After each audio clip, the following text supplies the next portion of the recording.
Sorry बेटा, sound नहीं आ रहा था। तो चलिए हम अब डिस्कशन स्टार्ट करते हैं नेक्स्ट चैप्टर, और वो चैप्टर है reverse charge mechanism and eco. तो इसके भी क्वेश्चन डिस्कस कर लेते हैं, और जो जो मैं आपको राइटिंग प्रैक्टिस में कहूंगा वो क्वेश्चंस आपको लिख के देखना है। ओके, प्रॉपर वे में पॉइंट फिक्स करना है, पॉइंट फिक्स करके आपको लिखना है। ठीक है दोस्तों, तो चलिए थ्योरेटिकल आंसर से पहले दो और पहले चैप्टर दूसरे चैप्टर में थे, यहाँ तो बहुत ही टेक्निकल आंसर देने पड़ते हैं आरसीओ के केस में। प्रेजेंटेशन कैसा करना मैंने क्लास में भी पढ़ा है और यहाँ पे भी आपको पढ़ाऊंगा, आपकी प्रोविजंस कैसे आनी चाहिए और उसी तरह से आपको लिख के देखना है। तो चलिए देखते हैं चैप्टर आरसीएम एंड ईसीओ।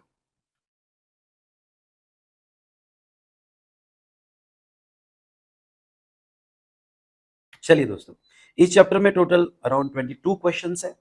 जो study material, examination, RTP, mock test paper सब मैंने कवर कर लिए हैं। ठीक है, तो चलिए स्टेप बाय स्टेप कुछ इंपॉर्टेंट क्वेश्चंस, मैं सारे तो नहीं डिस्कस करूंगा पर मोस्टली डिस्कस करूंगा, तो कुछ इंपॉर्टेंट क्वेश्चन मेरे साथ डिस्कस कर लो। ओके, आप भी कोशिश करो उसका आंसर देने की, और आई होप आपको जो भी मैंने 4 टेबल्स बोले थे आपने बना लिए, होमवर्क किए हुए हैं। डन। चलिए अब आ जाइए आप क्वेश्चन नंबर 2 पे।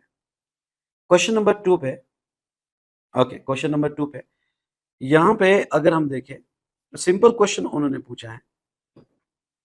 अगर आप क्वेश्चन नंबर 2 पे आते हो तो in accordance with the reverse charge provision under GST act give the answer following with reason. Is GST on reverse charge basis payable on interstate supply also? Yes, reverse charge दोनों का applicable है, intrastate और interstate, under section 93 intrastate और under section 53 of IGST act, 53 of IGST act interstate दोनों का applicable है। तो यहाँ पे 53 54 ऑफ आईजीएसटी एक्ट इंटरस्टेट को भी एप्लीकेबल होगा। Second question, is reverse charge applicable on supply of goods also और it only on supply of service? ठीक है, हमारे सिलेबस में सिर्फ सप्लाई ऑफ सर्विस है, गुड्स नहीं है। ओके, जैसे कैश्यू नट्स वगैरह, तभी मैंने बताया आपको। तो रिवर चार्ज दोनों को एप्लीकेबल है, goods as well as services दोनों को एप्लीकेबल है। उसके बाद में in case of supplier eligible to threshold exemption is reverse charge applicable? बेटा रिवर चार्ज मैंडेटरी है, मैंडेटरी है। अगर सप्लायर एलिजिबल फॉर थ्रेशोल्ड मतलब सप्लायर अनरजिस्टर्ड होगा, आई रिपीट सप्लायर अनरजिस्टर्ड होगा तो उसे रजिस्ट्रेशन लेना पड़ेगा। इन दैट कॉन्टेक्स्ट जहां रिसिपिएंट स्पेसिफिक रिक्वायरमेंट नहीं है, रजिस्टर्ड होना चाहिए। हाँ, कुछ केसेस में रिसिपिएंट स्पेसिफिक रिक्वायरमेंट रजिस्टर्ड होना चाहिए, तो वहां नहीं। लेकिन नॉर्मली जो है, ओके, अगर सप्लायर थ्रेशोल्ड ले रहा है तो उसे रजिस्ट्रेशन लेना पड़ेगा, और रिवर चार्ज में कंपल्सरीली रजिस्ट्रेशन लेके जीएसटी देना पड़ेगा। क्वेश्चन अच्छा था, ओके सिंपल क्वेश्चन था पर टेक्निकल क्वेश्चन था। चलिए चलिए बेटा, तो आप आ जाइए नेक्स्ट क्वेश्चन नंबर 3 पे। क्वेश्चन नंबर 3, चलो। हाँ, GTA service provided to an unregistered person, including unregistered casual taxable person, are exempt from GST by virtue of 21A of GST law. Discuss the validity of above statement. भाई साहब, ये मैंने कितने अच्छे से पढ़ा है आपको। अगर जीटीए वो 12% वाला ऑप्शन हो या 5% वाला ऑप्शन हो, अगर अनरजिस्टर्ड पर्सन को दे रहा है और वो नोटिफाइड कैटेगरी में नहीं आ रहा है, बस आपको यही लिखना है कि यस, कि GTA service provide to unregistered person are exempt. Exam में आया हुआ क्वेश्चन है, are exempt unless such unregistered person not falling in notified category. जिसने ये लिखा और मेरा स्टूडेंट होगा तो 100% लिखा होगा उसने, 100% लिखा होगा। देखिए, set the statement, the set statement is invalid. Service provided by GTA to unregistered person, including unregistered casual exam, except when it is provided to। अब देखो, आपसे होने वाली मिस्टेक, आप लिखोगे कि the statement discuss the validity of above statement. आपने अगर लिखा statement is valid but exception डाला तो भी मार्क्स मिल जाएंगे, लेकिन उन्होंने बहुत जनरल स्टेटमेंट पूछा, और जनरल स्टेटमेंट में आपको ये लिखना है कि स्टेटमेंट इज इनवैलिड। ओके, ऐसा नहीं कि सारे अनरजिस्टर्ड को एग्जाम है, अगर वो अनरजिस्टर्ड इन नोटिफाइड कैटेगरी में नहीं आता है तो ही एग्जाम है। देखा कितना सिंपल क्वेश्चन था। चलिए नेक्स्ट आप क्वेश्चन नंबर 4 पे आ जाओ। नेक्स्ट आप क्वेश्चन नंबर 4 पे आ जाओ। चलो क्वेश्चन नंबर 4 यहां पे देखो, we smart private limited Pune had appointed a senior advocate, Ms. Pooja, for representation of company's legal matter at Delhi. Determine who is liable to pay tax. अगर individual advocate ने business entity को service दिया, इस context में word है business entity, in a taxable territory, तो reverse charge में business entity tax pay करेगी, मतलब V Smart Academy private limited pay करेगा। Would your answer differ if V Smart Academy Private Limited appoint local advocate Mr. Sagar who further appoint Miss Pooja for representation? नहीं, इसमें कोई answer change नहीं होगा, कोई भी एडवोकेट मुझे service दे, ओके, वी स्मार्ट ही लायबल होगा। तो आपको लिखना कैसे है? सबसे section 9(3) legal service provided by individual advocate to business entity in a taxable territory, then GST is payable under reverse charge. Section 9(3) legal service includes representation. हाँ, उसने रिप्रेजेंट किया तो एक पॉइंट और ऐड किया, लीगल सर्विस इंक्लूड्स रिप्रेजेंटेशन। तो we Smart academy दोनों case में रिवर्स चार्ज में लायबल होगी। सिंपल क्वेश्चन था बेटा।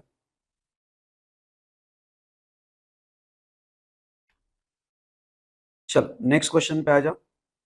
इसमें क्वेश्चन नंबर इधर उधर हो सकता है क्योंकि मेरे पास नोट्स नहीं है और मुझे जो स्क्रीन पे नोट्स आई है, तो इधर उधर क्वेश्चन हो सकते हैं, तो प्लीज थोड़ा क्वेश्चन से ज्यादा कंटेंट को देख लेना और मैच कर लेना। क्वेश्चन नंबर 5 शायद यही होना चाहिए, देख लेना एक बार। Under GST law, taxes on taxable service supplied by central government or state government to a business entity in India are payable by recipient of services.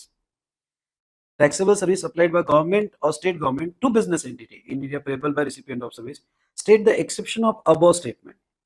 हाँ भाई, इसके एक्सेप्शन बताओ। तो हमने क्या पढ़ा था गवर्नमेंट के केस में?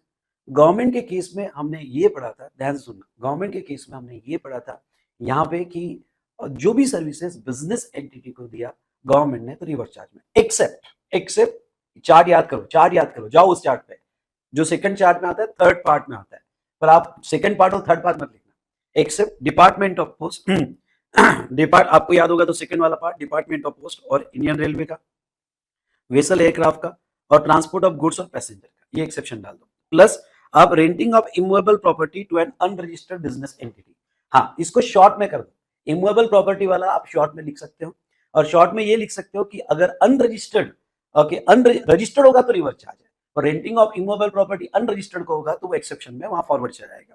इसमें और एक ऐड करना है तो ऐड कर दो, और वो कौन सा? Renting of immovable property by Indian Railway, renting of immovable property by Indian railway, ये आपको यहाँ पे ऐड करना है, तो आप ये ऐड कर सकते हो, ठीक है। ओके दोस्तों, चलिए, ये हमने देखा यहाँ पे सिंपल क्वेश्चन पूछा गया था। तो मुझे डाउट है ये क्वेश्चन नंबर का, एक बार आपने चेक कर लेना भाई, ये क्वेश्चन नंबर पे मुझे डाउट है, ओके, एक बार चेक कर लेना। रेंटिंग ऑफ रेसिडेंशियल ड्वेलिंग, ये क्वेश्चन मैं बाद में लूंगा, okay, when we will discuss exemption chapter, क्योंकि रेसिडेंशियल ड्वेलिंग हमने क्या पढ़ा था, अगर रजिस्टर्ड को दिया तो रिवर्स चार्ज है, पर एग्जम्पशन नहीं पढ़े थे। तो ये क्वेश्चन, जो भी क्वेश्चन नंबर होगा, Ram has 4 flat and 2 shop in Pune, तो इसको detail discussion after exemption, detail discussion after chapter exemption, मान ली आफ्टर चैप्टर एग्जम्पशन के बाद इसका डिटेल डिस्कशन हम करेंगे। डन, चलिए, तो ये अभी नहीं, एग्जम्पशन के चैप्टर की बात करेंगे।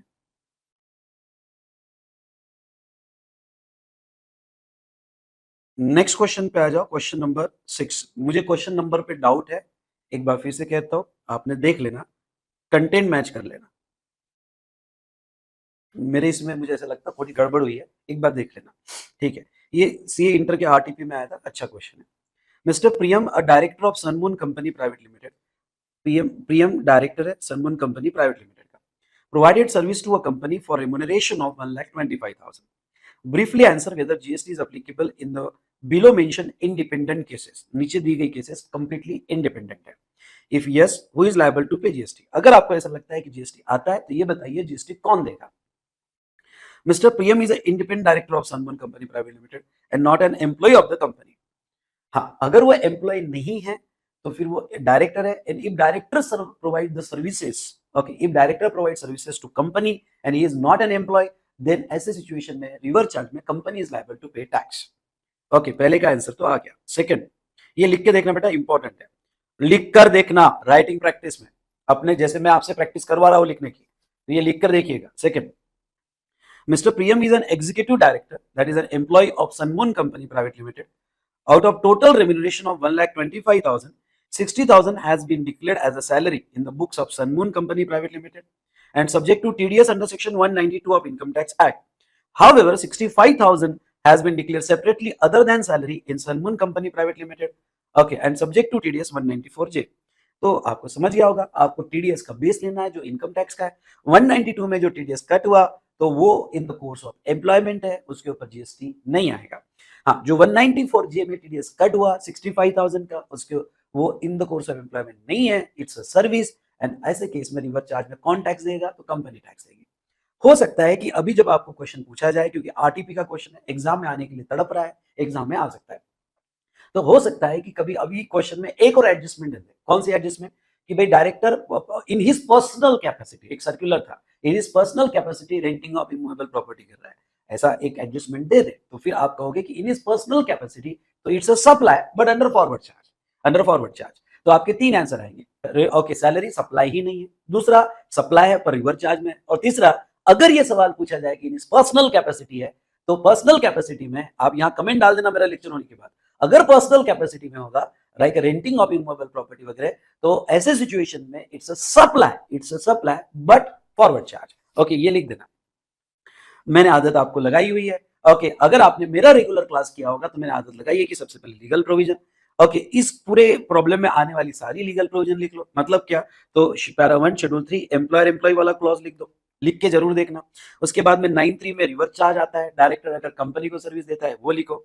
एंड डिस्कशन, पहले केस में इंडिपेंडेंट डायरेक्टर है, not an employ of the company, hence remuneration paid to consideration clearly schedule 3 में आता है, तो उसके ऊपर GST.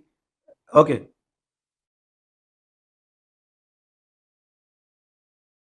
Remuneration paid to consider, एक मिनट, इसमें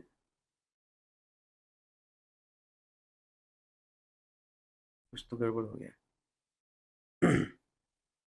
हाँ, सॉरी, ये पैरा शेड्यूल 3 में नहीं आता है क्योंकि वो एम्प्लॉय नहीं है, तो GST is applicable and Sun One private limited is liable to pay GST. पहले का आंसर। दूसरे के आंसर में डिवाइड होगा, दूसरे के आंसर में जिसका 192 में एज पर सीबीआईसी क्लैरिफिकेशन, अगर आपका टीडीएस 192 में कट होता है, ये लिखकर देखना, तो 192 में डिडक्ट होता है तो वो शेड्यूल 3 में आता है, in the course of employment माना जाएगा।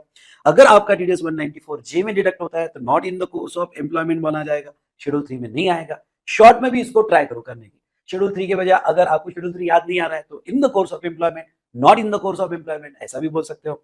तो 60,000 सैलरी नॉट टैक्सेबल, पर 65,000 सैलरी जो होगी ओके वो टैक्सेबल होगी। और रिवर्स चार्ज में कौन पे करेगा? तो रिवर्स चार्ज में यहाँ पे कंपनी पे करेगी। इसको कोशिश करो और शॉर्ट करने की कोशिश करो कि आप शेड्यूल 3 आउट ऑफ द, आप शॉर्ट में भी लिख सकते हो, ट्राई करना कि if TDS is deducted under section 192 that is in the course of employment, hence okay it's not a supply, याद आया तो as per schedule 3, hence no GST paper.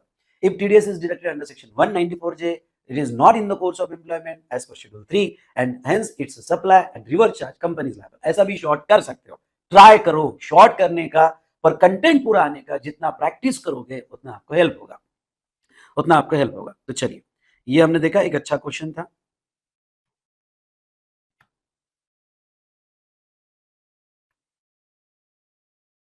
अब आ जाइए आप क्वेश्चन नंबर 9 पे। क्वेश्चन नंबर 9 पे,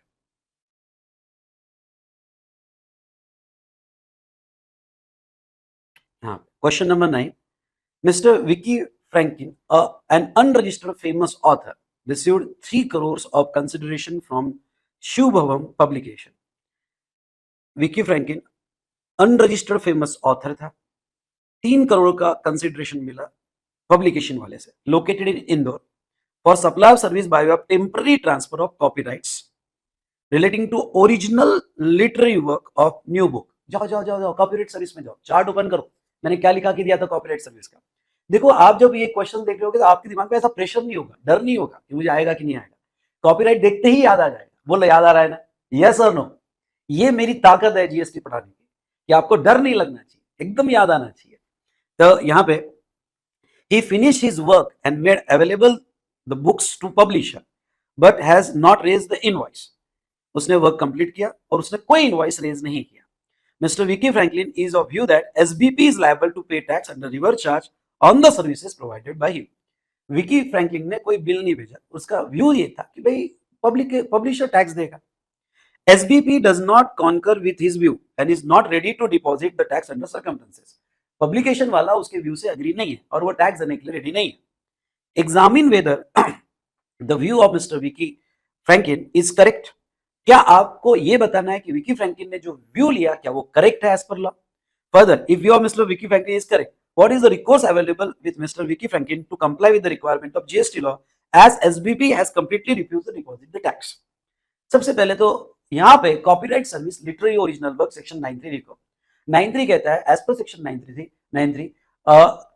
if a copyright if transfer of copyright relating to original literary work by author to publisher in a taxable territory, then under river charge publisher is liable to pay tax. ये पूरा लिखो. So liable to pay tax, but if author fulfill all following conditions, सारी condition लिखो, registered, 2 declaration, 1 साल तक वो option लेगा, वो सारी कंडीशंस लिखो, then author can also pay tax under forward charge. तो ऐसे सिचुएशन में यस, आपने अब स्टार्ट करने का तरीका ये भी बहुत अच्छा है. Okay, yes, view of Vicky Franklin is correct, ये भी अच्छा है. फिर उसको हम लीगल बैकअप दे रहे हैं. लीगल प्रोविजन क्या कहती है, हमने लीगल प्रोविजन लिखा, रिवर्स चार्ज लगता है. ओके, रिवर्स चार्ज लगता है. इसमें आप ये भी लिखो कि फॉरवर्ड चार्ज में आ सकता है. तो in given case Vicky temporarily transfer copyright to original literary work of his new book publisher to SBP. Therefore publisher SBP is liable to pay tax. इस लाइन को अंडरलाइन करना. However, since SBC has completely refused to deposit the tax, Vicky Franklin has an option. अगर SBP नहीं देता है तो वैसे तो एक्शन एसबीपी पे होगी, लेकिन ऑथर के पास ये ऑप्शन नहीं, वर्ड आना चाहिए, has an option to pay tax under forward charge if all following conditions are fulfilled. अगर आपने कंडीशन ऊपर लिखी तो रिपीट मत करना, if above conditions are fulfilled ये लिख देना. अगर आपने कंडीशंस लीगल प्रोविजन में नहीं लिखी तो फिर यहाँ लिखो. ओके, तो ऐसे केस क्वेश्चन बहुत अच्छा है, लिख के देखना है. आरटीपी में पूछा गया, तड़प रहा था एग्जाम में आने के लिए, एग्जाम में भी आ गया. Question is very good. Okay, repeat भी हो सकता है. देखो, इस लेवल के क्वेश्चन पूछे जाते हैं, इसलिए आपका जीएसटी का अंडरस्टैंडिंग बहुत अच्छा चाहिए. और मैं अपनी पूरी ताकत लगा रहा हूं कि आपको जीएसटी ऐसा डर हट जाए, मजा आ जाए, कॉन्फिडेंस आ जाए कि इस बार टैक्सेशन में 80 पार. ओके, तो लिख के देखना, राइटिंग प्रैक्टिस में आपके लिए जरूर लिख के देखना बेटा. यहाँ पे इसको अब आ जाइए आप question number 11.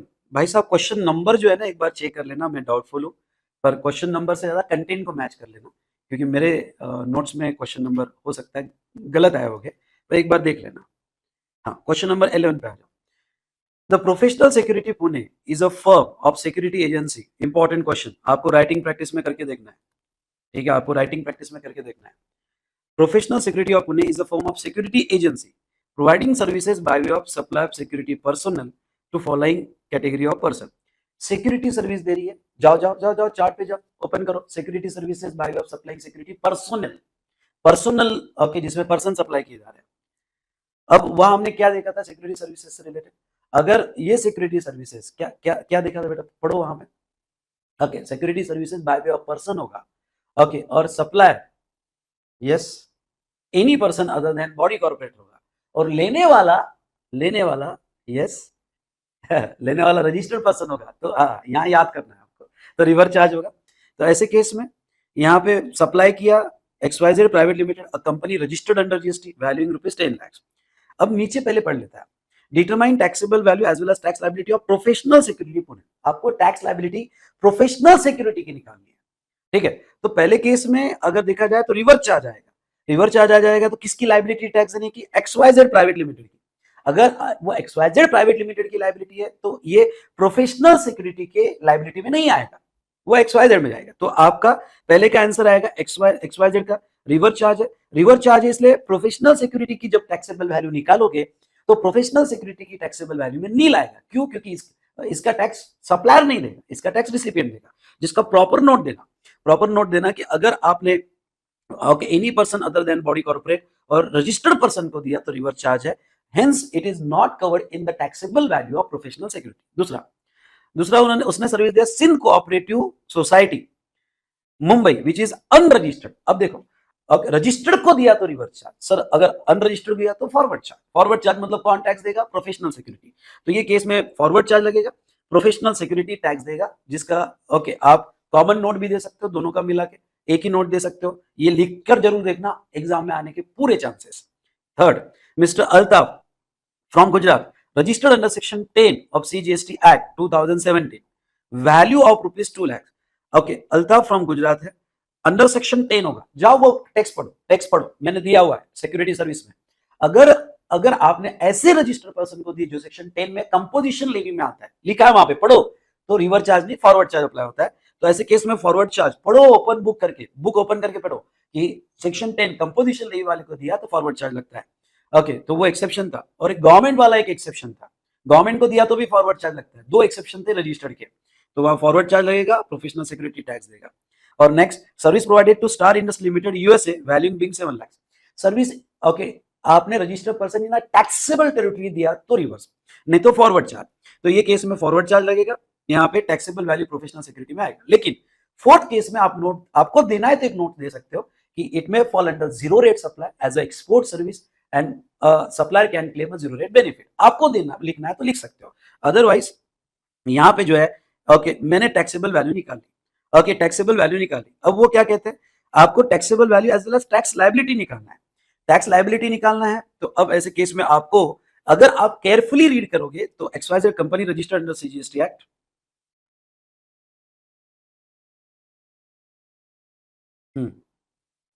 Professional security firm security providing service by way of supply personal security person category person. तो आपको यहाँ पे, अच्छा अच्छा, मुंबई, गुजरात, यूएसए। अच्छा, प्रोफेशनल सिक्योरिटी पुणे का है, पुणे का है मतलब महाराष्ट्र का है। और एक्स वाई जेड दिया नहीं है, X Y Z private limited नहीं दिया है, प्रॉब्लम है, पर आपको देंगे, ओके, आपको देंगे बेटा। तो X Y Z private limited आप ऐसा कर सकते हो, अज्यूम कर लेना in Maharashtra, company registered under CGST act in Maharashtra कर देना, इन महाराष्ट्र। तो पहले केस में तो वैसे नहीं दिया होगा तो भी फर्क नहीं पड़ता, क्योंकि हमारी टैक्स लाइबिलिटी में आता नहीं है, क्योंकि रिवर्स चार्ज है। अगर नहीं भी दिया होगा तो फर्क नहीं पड़ता है। दूसरे केस में दिया है मुंबई, यानी इंट्रास्टेट। अब देखो, ये प्रॉब्लम में मैंने जीएसटी अलग से निकाला है, नीचे इंट्रास्टेट सप्लाई 8 लाख, 2 लाख और 7 लाख। ओके, तो ये 8 लाख, 2 लाख और 7 लाख, पहले का तो नहीं भी दिया तो फर्क नहीं पड़ता है। मैंने निकाला है इंट्रा, उसके बाद में वो 2 लाख गुजरात का था, इसलिए इंटरस्टेट आईजीएसटी निकाला। और तीसरा एक्सपोर्ट, एक्सपोर्ट पे मैंने टैक्स नहीं निकाला, क्योंकि मैंने एक्सपोर्ट के लिए ये लिखा कि वो जीरो रेट में बेनिफिट क्लेम कर सकता है, इसलिए एक्सपोर्ट का मैंने टैक्स नहीं निकाला। अब आप एक काम कर सकते हो, ये सॉल्व करके देखना, आप एक काम कर सकते हो कि टैक्सेबल वैल्यू जो आपने लिखी, इसके बाद ही आप सीजीएसटी, आईजीएसटी, सीजीएसटी और एचजीएसटी और रेफरेंस नोट लिख सकते हो। यानी दो टेबल बनाने के बजाय, आपके लिए होमवर्क, दो टेबल बनाने के बजाय एक ही टेबल वाला बनाओ, ये लिख कर देखना जरूर, एक ही टेबल वाला बनाओ। और इस एक टेबल, ओके, यानी टैक्सेबल वैल्यू के बाद ही आप आईजीएसटी, सीजीएसटी और एचजीएसटी कनेक्ट कर दो। ओके, और यहाँ पे वो कनेक्ट करने के बाद एक्सपोर्ट के लिए आप ये नोट जरूर लिखना, जीरो रेटेड सप्लाई, वो एक्सपोर्ट का बेनिफिट वो क्लेम कर सकता है, इसलिए एक्सपोर्ट के लिए कैलकुलेट नहीं किया गया। ओके, प्लीज ये सॉल्व करके देखो, नोट्स लिख के देखो, नोट्स बहुत इंपॉर्टेंट है। ओके, तो यहाँ पे आप नोट जरूर लिखना, बहुत अच्छा क्वेश्चन है। अगर इसका कोई भी एग्जाम में पूछ लिया तो आप इजीली इसको, कोई भी एडजस्टमेंट पूछा या 8 मार्क के लिए पूछा तो आप प्रिपेयर्ड हो, इस बात के लिए आप कंप्लीटली प्रिपेयर्ड हो, यस और नो। चलो, तो ये हमने देखा यहाँ पे रिलेटेड टू दिस क्वेश्चन।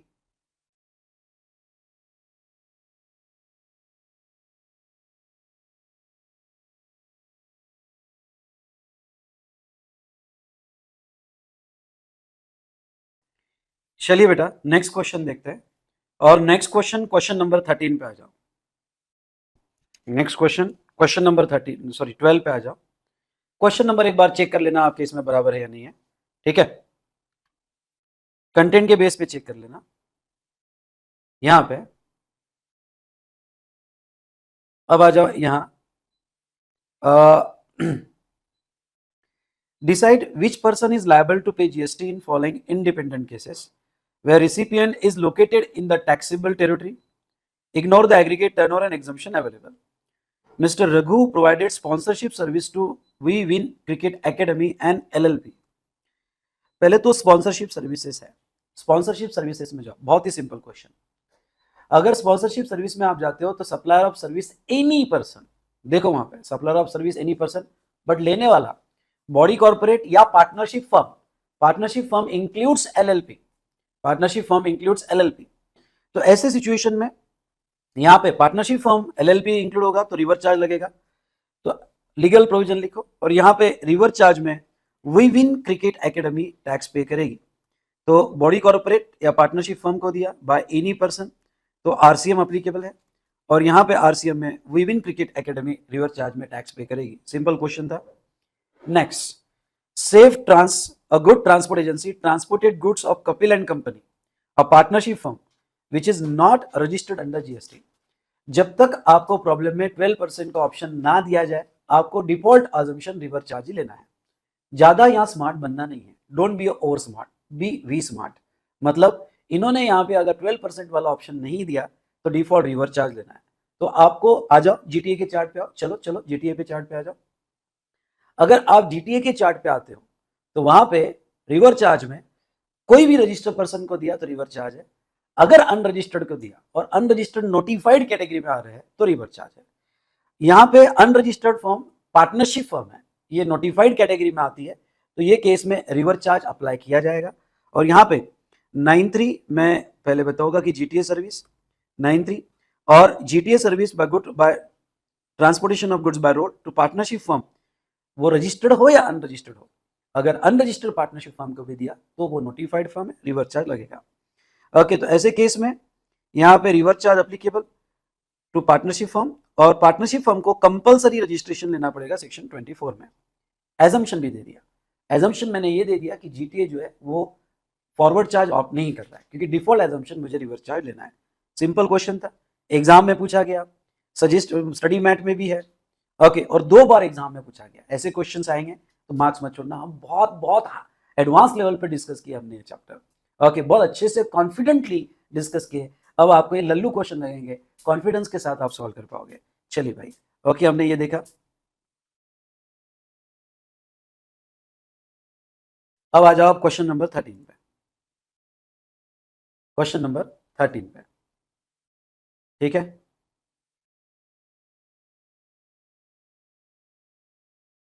अब आप क्वेश्चन नंबर 13 पे आते हो। State with reason person liable to pay GST in each of the independent cases. Assume recipient is located in taxable territory.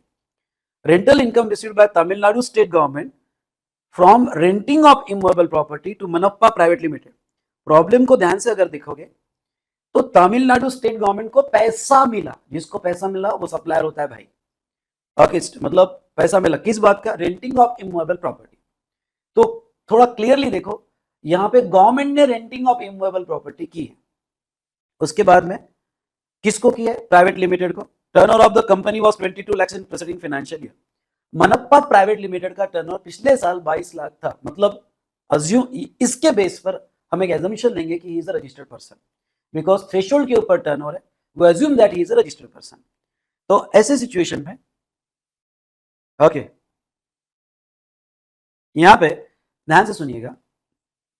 Okay, government ने, आ जाओ गवर्नमेंट के चार्ट पे आ जाओ, चलो फटाफट ओपन करो। अगर आप गवर्नमेंट के चार्ट पे आते हो तो renting of immovable property Indian railway देता है तो फॉरवर्ड चार्ज, ये अमेंडमेंट थी इस बार की। लेकिन अदर गवर्नमेंट देती है, रजिस्टर्ड को देती है तो रिवर्स चार्ज, अनरजिस्टर्ड को देती है तो फॉरवर्ड चार्ज। यहां अगर टर्नओवर के बेस पे हम एजम्पशन करें कि ये रजिस्टर्ड है क्योंकि 20 लाख के ऊपर टर्नओवर है, तो यहाँ रिवर्स चार्ज लग जाएगा। तो यहाँ पे central government other than ministry of Indian railway, ये लिखना जरूर क्योंकि इस बार की अमेंडमेंट है। अगर registered to any registered person located in taxable territory तो रिवर्स चार्ज होगा। तो यहाँ पे मनप्पा प्राइवेट लिमिटेड का टर्न और 22 लाख है, इसलिए हम अज्यूम करेंगे कि 22 में रजिस्ट्रेशन लिया है। गवर्नमेंट ने सर्विस रेंटिंग दिया और रजिस्टर्ड को दिया तो मनप्पा प्राइवेट लिमिटेड लायबल होगा for payment of tax. Second, legal fees received by mister Sushrut, a senior advocate from messrs Tattva trading company having turnover of 50 lakh in preceding financial year. अब advocate, individual advocate ने अगर कोई भी business entity को, अब वो business entity company हो, individual हो, कोई भी हो, एंटिटी को सर्विस दिया इन टैक्सेबल टेरिटरी तो रिवर्स चार्ज रिसिपिएंट पे, बिजनेस एंटिटी पे है। यहाँ एग्जाम्पशन चैप्टर में एग्जाम्पशन ये है कि अगर बिजनेस एंटिटी, और मैंने आरसीएम में भी बताया आपको, बिजनेस एंटिटी का टर्नओवर थ्रेशोल्ड के नीचे होता है तो फिर एग्जाम्पशन मिलता है, एक्सेट्रा एक्सेट्रा। लेकिन 50 लाख का टर्नओवर है, मतलब बिजनेस एंटिटी जीएसटी में रजिस्टर्ड है, ओके, और उनका थ्रेशोल्ड के नीचे टर्नओवर नहीं है, तो एग्जाम्पशन चैप्टर में एक एग्जाम्पशन है कि थ्रेशोल्ड के नीचे टर्नओवर हुआ तो एग्जाम्पशन मिलता है, यहाँ एग्जाम्पशन नहीं मिलेगा।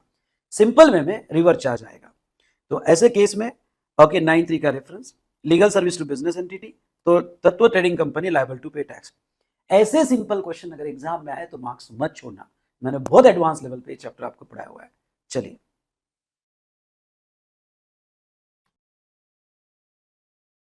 अब नेक्स्ट क्वेश्चन नंबर 14 पे आओ, ठीक है। State the person liable to pay GST in the following independent cases, provided recipient is located in a taxable territory.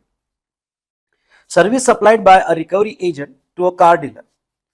Recovery agent service, जाओ रिकवरी एजेंट सर्विस में, अगर रिकवरी एजेंट सर्विस बैंक्स को दिया या एनबीएफसी को दिया तो reverse charge है, आपको याद होगा। तो अगर रिकवरी एजेंट सर्विस बैंक को एनबीएफसी को दिया तो रिवर्स चार्ज, यहां पे कार डीलर को दिया तो रिवर्स चार्ज नहीं होगा, फॉरवर्ड चार्ज में उसके ऊपर जीएसटी दिया जाएगा। आई रिपीट, फॉरवर्ड चार्ज में जीएसटी दिया जाएगा। डन, चाहे भी साथ साथ में ले लेता हूं, ठीक है। तो यहां फॉरवर्ड चार्ज लगेगा बेटा, और recovery agent is liable to pay tax, recovery agent is liable to pay tax. Second, security services, service provided by of security personal provided to registered person. अब यहां पे ध्यान से सुनिएगा, security services to registered person दिया तो reverse charge है, तो डेफिनेटली लेने वाला रजिस्टर्ड पर्सन है। Okay, service provider any person other than body corporate होना चाहिए। तो यहाँ पे security service provided by supply of security person provided to registered person, तो यहाँ रिवर्स चार्ज लग जाएगा, और रिवर्स चार्ज में registered person is liable to pay tax, ठीक है। तीसरा, Vivek Goyal an independent director appointed in accordance with the provision of the companies act A2Z private limited has received a sitting fee amount of 1 lakh from A2Z Limited attending board meeting. Who is liable to pay tax? Sitting fees not in the course of employment है, अगर not in the course of employment है तो वो situation में reverse charge में recipient liable होगा, यानी reverse charge में आप देखोगे तो A2Z is liable for payment of tax. Simple, yes or no? Very good. अब आ जाओ 15 नंबर के क्वेश्चन पे, 15 नंबर पे आ जाओ। यस, ये भी एग्जाम में आया हुआ क्वेश्चन है। In the following independent cases decide who is liable to pay GST if any. You may assume that recipient is located in a taxable territory, ignore the aggregate turnover and exemption available. V transport registered transport agency paying IGST 12%, transported goods by road of Dilip and Company, a sole proprietary firm which is not registered under GST।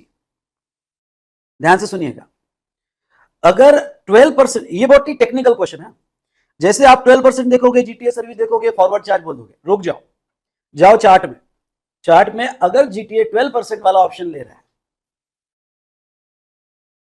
ध्यान से देखना, GTA अगर 12% वाला option ले रहा है तो ये सिचुएशन में फॉरवर्ड चार्ज तो है, लेकिन उसके नीचे एक नोट लिखा के दिया, अगर जीटीए अनरजिस्टर्ड पर्सन को सर्विस देता है जो नोटिफाइड कैटेगरी में नहीं आते हैं तो 12% वाले में भी एग्जम्पशन है, 12% वाले में भी एग्जम्पशन है। तो यहाँ जीटीए 12% का ऑप्शन ले रहा है, पर वो सर्विस दे रहा है, okay, Dilip and company sole proprietary firm. कभी कभी नाम ऐसा होता है दिलीप एंड कंपनी, पर ये प्राइवेट लिमिटेड नहीं है, कंपनी तभी बोला जाता है जब लिमिटेड वर्ड यूज होता है। ओके, ऐसे तो हम भट्टड़ एंड कंपनी में बोल देंगे, भट्टड़ एंड कंपनी में ओके कंपनी लिमिटेड थोड़ी हो गया। इन शॉर्ट उन्होंने खुद कह दिया कि सर्विस लेने वाला सोल प्रोप्राइटरी फर्म है, और ये भी कहा अदर देन स्पेसिफाइड पर्सन है, मतलब वो नोटिफाइड कैटेगरी में नहीं आता है। तो ऐसे सिचुएशन में हमने क्या देखा था, अगर जीटीए सर्विस वो 12 वाला हो या 5% वाला हो, अगर अदर देन नोटिफाइड पर्सन को सर्विस दिया और वो अनरजिस्टर्ड तो एग्जम्पशन है। तो यहाँ पे बहुत इंपॉर्टेंट था, यहाँ पे था कि जीटीए को 5% और 12% दोनों ऑप्शन है। 12% में वैसे तो फॉरवर्ड चार्ज आता है, ओके, तो therefore V transport under forward charge, लेकिन GTA is exempt from GST in question recipient other than specified.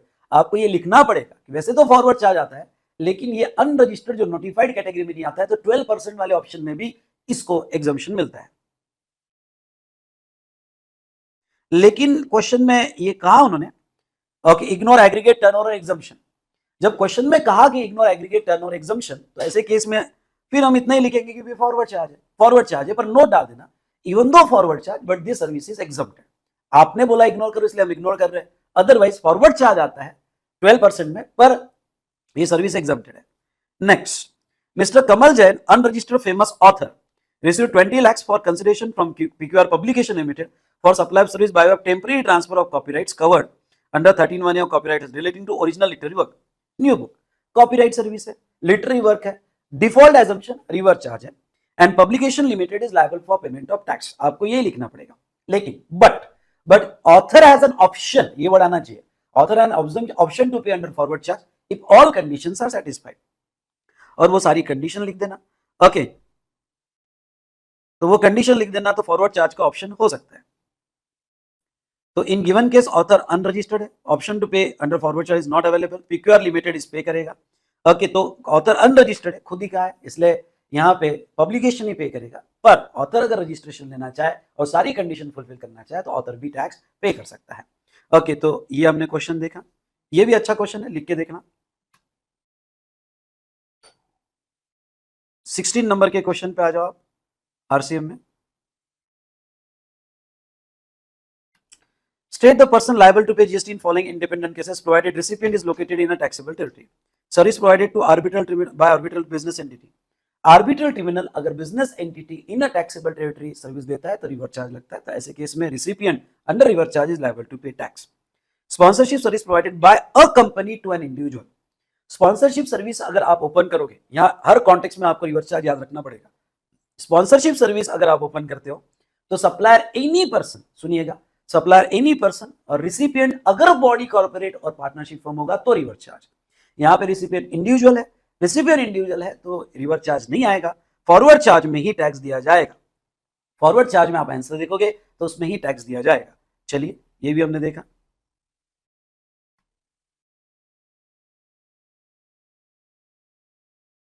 Next आप क्वेश्चन नंबर 16 पे आ जाओ। क्वेश्चन नंबर 16 पे आ जाओ।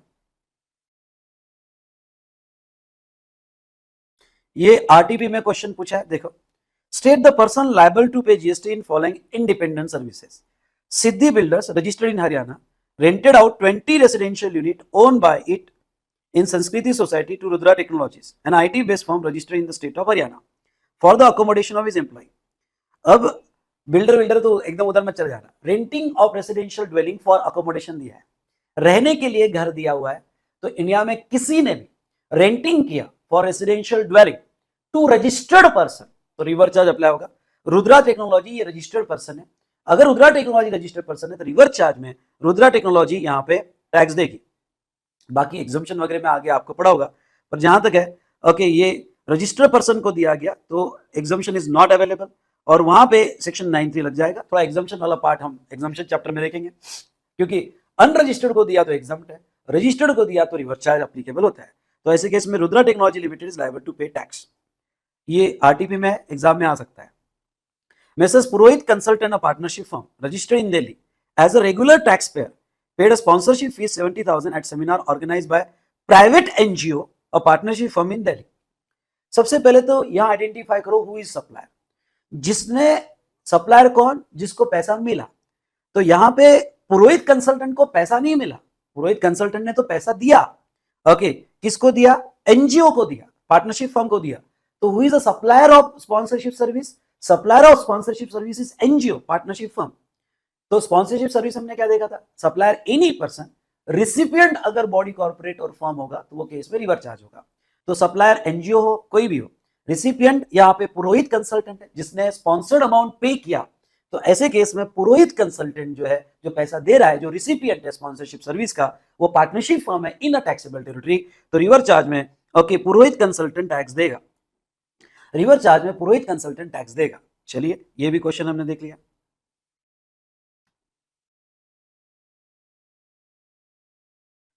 क्वेश्चन नंबर 17 पे आ जाओ। अब आप क्वेश्चन नंबर 17 पे आते हो, अच्छा क्वेश्चन है, चलिए देख लेते हैं।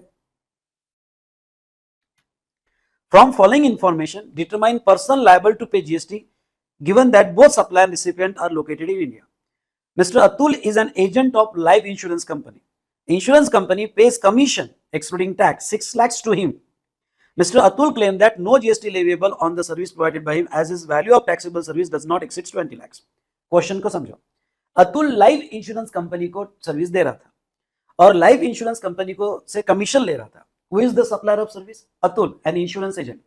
Who is the recipient of service? Insurance company. Atul का कहना है यहाँ पे कि भाई मेरा टर्नओवर थ्रेशोल्ड के नीचे, इसलिए कोई टैक्स नहीं लगेगा, ना फॉरवर्ड या रिवर्स चार्ज में। एक बात आपको क्लियरली समझा देता हूं, अगर लायबिलिटी रिवर्स चार्ज में है और रिसिपिएंट पे है तो रिसिपिएंट मैंडेटरीली उसका टैक्स देता है, थ्रेशोल्ड अप्लाई नहीं होता है। आई रिपीट, थ्रेशोल्ड अप्लाई नहीं होता है। तो यहाँ पे अतुल का contention is not right. Okay, यहाँ पे 93 में रिवर चार्ज है, इंश्योरेंस कंपनी उसका टैक्स पे करेगी। Mister Atul claim that turnover does not reach 20 lakh has no relevance because under reverse charge, ये हाईलाइट करना, under river charge threshold limit not available and compulsory registration under section 24 by company। recipient को compulsory registration है, compulsory registration under section 24 okay to recipient, यहाँ add कर देना, to recipient को compulsory registration है, इसलिए लाइफ इंश्योरेंस कंपनी इसका tax pay करेगी। ओके, लाइफ इंश्योरेंस कंपनी इसका टैक्स पे करेगी। Second, XYZ Limited avails service of Vimal Goods Transport Agency for transportation of goods by road from factory located in New Delhi, its Jaipur depot, and freight paid is 1 lakh. Now, okay, Vimal goods transport company ये GTA है और GTA जो service दे रहा है ये XYZ limited को दे रहा है। तो जीटीए डिफॉल्ट एजम्पशन मैं 5% का ही लूंगा, एजम्पशन दे दूंगा कि भाई ओके ये फॉरवर्ड चार्ज नहीं ले रहा है, डिफॉल्ट एजम्पशन रिवर चार्ज, और रिवर चार्ज में रिसिपिएंट अगर बॉडी कॉर्पोरेट हो, रजिस्टर्ड हो ना हो, ओके रिसिपिएंट बॉडी कॉर्पोरेट हो तो वो नोटिफाइड पर्सन है, रिवर चार्ज में रिसिपिएंट पे ही लायबिलिटी आएगी। तो यहाँ रिवर चार्ज में लायबिलिटी किसके ऊपर आएगी बेटा, XYZ लिमिटेड पे आएगी। जीटीए को 2 ऑप्शन है, 5% और 12%, इस तरह से 2 ऑप्शन दिए गए, लेकिन मैं एज्यूम करूंगा कि यहाँ पे वो 5% वाला ऑप्शन ले रहा है, डिफॉल्ट एजम्पशन है, और रिवर चार्ज में बॉडी कॉर्पोरेट पे ही जीएसटी आएगा। Next, Ranka jewellers limited paid 50 lakhs for sponsorship to miss India beauty pageant. Ranka jewellers ने पैसा दिया, इसलिए रांका ज्वेलर्स जो है रिसिपिएंट है और मिस इंडिया ब्यूटी पेंजेंट ये सप्लायर है। अब ये रांका ज्वेलर्स लिमिटेड है, बॉडी कॉर्पोरेट है, तो supplier any person, sponsorship service given to body corporate या partnership firm, recipient body corporate है, तो रिवर चार्ज में रांका ज्वेलर्स इसका टैक्स पे करेगा। उसके बाद में legal service provided by VHB and company, a partnership firm of advocate New Delhi to Tata Motors limited 70 lakhs। अगर यहाँ पे individual advocate, firm of advocate, ये अगर सर्विस बिजनेस एंटिटी को दे रहा है तो रिवर चार्ज, तो ऐसे केस में यहाँ पे रिवर चार्ज लगेगा और टाटा मोटर्स टैक्स देगा। Infrastructural support service provided by government to business entity, कोई भी सर्विस अगर गवर्नमेंट बिजनेस एंटिटी को देता है सब्जेक्ट टू सर्टेन एक्सेप्शन, जैसे पोस्ट वगैरह है, तो कोई भी सर्विस बिजनेस एंटिटी को देता है तो रिवर चार्ज में business entity is liable to pay tax. Renting of immovable property service provided by government to unregistered business entity, government ने अगर renting of immovable property other than Indian railway ये जो है सर्विस प्रोवाइड कर रहा है और वो अनरजिस्टर्ड को प्रोवाइड कर रहा है, तो फिर यहाँ रिवर चार्ज नहीं, यहाँ फॉरवर्ड चार्ज में टैक्स देना पड़ेगा। ओके, आई होप आपको सारी सिचुएशन समझ में आ रही होगी और इजी लग रहा होगा। यस, सही है या नहीं सही है? चलो अब 94 के रिवर चार्ज में आ जाओ, क्वेश्चन नंबर 18 में, क्वेश्चन नंबर 18 में, ठीक है। एक क्वेश्चन ले रहा हूं, mister Goyal Ganga, a promoter and builder registered under GST, started a new project royal house, total cost of the project is 300 crores, for which promoter avail following input and input services during financial year. Inputs other than cement purchase from registered supplier 2.52, input purchase from Anil unregistered supplier 1.2, input services from Subhash and company unregistered supplier 0.48, total 4.2. All amount given are inclusive of GST wherever applicable. Determine amount of GST payable and person liable to pay GST, assuming that all transactions are intrastate and liable to rate 18%. In above case, Mr. Goel Ganga purchased cement from unregistered supplier, then mention the person who is liable to pay tax. हमने देखा था कि आपको 80% purchase register से allowed है और 20% unregistered से allowed है टू बिल्डर। तो 80% से अगर शॉर्ट होता है तो जितना 80% से शॉर्ट होता है उतना आपको रिवर चार्ज 94 में लग जाएगा। तो समझ लो आपका जो है यहाँ पे टोटल प्रोजेक्ट के लिए लगने वाला इनपुट और इनपुट सर्विसेज 4.2 है। ओके, 4.2 कहां से आया? ये टोटल, हम यहां टोटल लेते हैं, इनपुट और इनपुट सर्विसेज प्रोजेक्ट के लिए 4.2 है। ओके, यहाँ पे उसमें का 2.52 मतलब आपको 80% किसका लेना है? जो आपका परचेसेस है इनपुट और इनपुट सर्विस का, उसमें से 2.52 मतलब ओके ये अनरजिस्टर्ड से है और 0.48 अनरजिस्टर्ड से है, तो उसमें से 2.52, एक मिनट,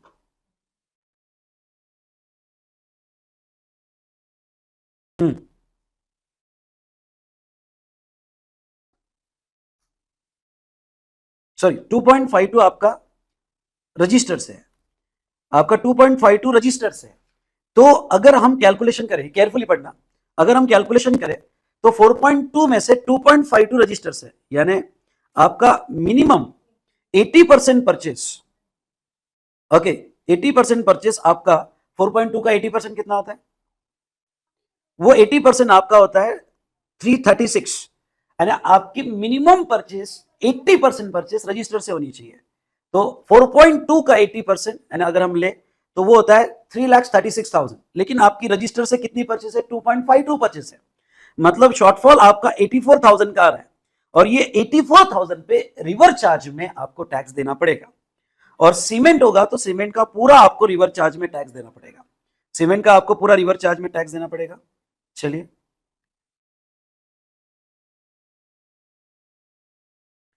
नेक्स्ट क्वेश्चन पे आ जाओ, क्वेश्चन नंबर 19 यहां पे।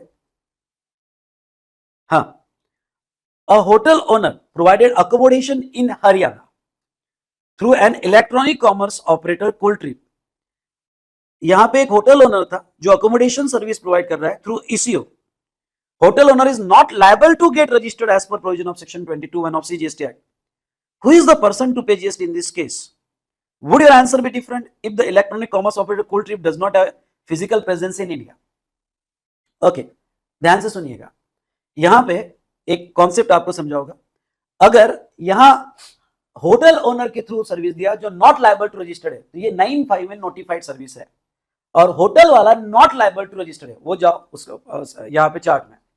तो अगर नॉट लायबल टू रजिस्टर्ड है तो ईसीओ टैक्स देगा, और वहां एक प्रोविजन है, और ईसीओ का प्रेजेंस नहीं होगा तो ईसीओ को अपना रिप्रेजेंटेटिव इंडिया में अपॉइंट करना पड़ेगा या पर्सन अपॉइंट करना पड़ेगा, लेकिन उसका टैक्स ईसीओ ही देगा। आई रिपीट, उसका टैक्स ईसीओ ही देगा अपने रिप्रेजेंटेटिव के थ्रू, या उसे कोई पर्सन अपॉइंट करना पड़ेगा। तो यहाँ पे ओके, उसका कोई फिजिकल प्रेजेंस नहीं होगा तो देखो, he has to appoint a representative for payment of tax, लेकिन उसका टैक्स ईसीओ देगा।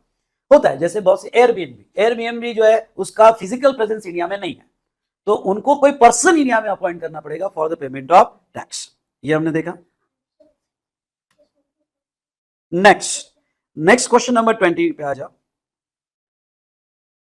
क्वेश्चन नंबर 20 पे देखो, यहां पे mister X want to open a kitchen and supply restaurant service only through Swiggy. The restaurant owner mister X is not liable to get registered as per provision of 22(1) of the CGST act and serve the following. Restaurant के case में supplier registered हो या ना हो, वो carefully chart देखो, restaurant के case में सप्लायर रजिस्टर्ड हो या ना हो उससे फर्क नहीं पड़ता है, जो भी सर्विस ईसीओ के थ्रू दी उसका टैक्स ईसीओ ही देगा। Who is liable to pay tax? तो ऐसे केस में Swiggy is liable to pay tax, eco. पहले आप प्रोविजन लिखोगे केयरफुली, प्रॉपर ये लिख के देखना, प्रोविजन लिख के देखना, प्लीज लिख के देना, राइटिंग प्रैक्टिस में लेना। और ईसीओ स्विगी यहाँ पे टैक्स देगा। Whether ECO Swiggy is required to collect TCS on supply made by X, TCS concept में बाद में पढ़ा होगा, अभी तो आप लिख दो सिर्फ नो, TCS नहीं काटेगा, वो 100% टैक्स देगा, वो TCS नहीं काटेगा। बाकी व्हाट इज TCS में बाद में पढ़ा होगा। Can ECO use ITC to pay tax restaurant service supplied through ECO? नहीं, ITC के बारे में बाद में पढ़ा होगा, ITC में नहीं ले सकता। बस इतना है कि उसको ECO को जब टैक्स देना पड़ता है तो 100% टैक्स देना पड़ता है, ओके, जो सप्लायर का है, और यहाँ पे उसको ITC भी नहीं मिलता है। ओके, बाकी डिस्कशन में बाद में लेता हूं, ठीक है। चलिए बेटा, तो अभी डिस्कशन यहाँ रुकते हैं, यहाँ हमने बहुत सारे क्वेश्चंस देखे। ओके, ये डिस्कशन यहाँ रुकते हैं, और आई होप ये चैप्टर आपको इजी लगा होगा। ईसीओ से रिलेटेड जो रेस्टोरेंट का टीसीएस वगैरह हम बाद में देखेंगे। तो चले दोस्तों, यहाँ हमारा डिस्कशन खत्म होता है। Thank you so much.